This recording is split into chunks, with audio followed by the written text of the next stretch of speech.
السلام عليكم أصحابتي دخالقة سودة مeel kasta joogtiin fadlan subscribe-ka ii saar hadaadna la joogtana oo ku mahadsantahay daawashada fiidiyogeena. Maanta waxaan idin wadaa rooti shiidan kaas aad ku samaysan kartid gurigaaga adigoo joogtid. Baroostiga, chicken-ka wax kastana kugu anfici doono. Meeshaan waxaa iigu jiro rooti waxaan kasoo gaday banaanka waa jarjarayaa. Waxaan rabaa inaan qalajiyo markaa qayb u jarayaa si uu dhaqsi iigu qalalo.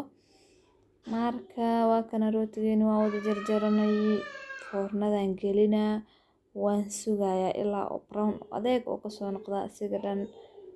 Waa kana waa kasoo bixiyay waa kaas gacanteeda ku burburayaa soo uma jeedid. Waa inuuna ka ahaanin jileec ama xoogaa inuu qoyan yahay camal in la dareemo hadii kale wuu kaa shiiraya hadaad dhalada ku shubatid. Laakiin hadda camal qaleyl uu yahay saxanka hadii uu ku burburay markaan camal ma isbeddelaayo ilaa iyo asbuuc kasii badan bo.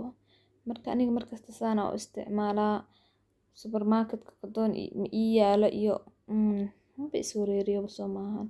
Waxaan jeclaan lahaa adigana inaad ka faa'iideysan doontid had kadibna aad ku wareeri doonin raadintiisa ama ma ii yaalo ma samaysan karo baroostiga ama hebel waxaas.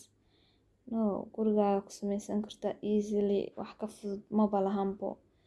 MashaAllah waxaan rajeynayaa inaad ka heli doontid fiidiyogaan. MashaAllah InshaAllah waad tijaabin doontaa saan rajeynayo.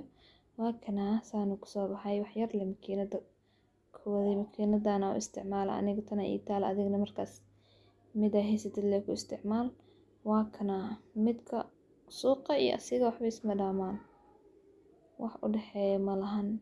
Banaanka kasoo gado hore ka shiido dhac kala tuuro waxaaga waaye. Waa ku mahadsantahay daawashada fiidiyogeena aad daawanayse. Fadlan subscribe-ta ha iga iloobin mar labaad iyo mar saddexaad. Thank you for watching.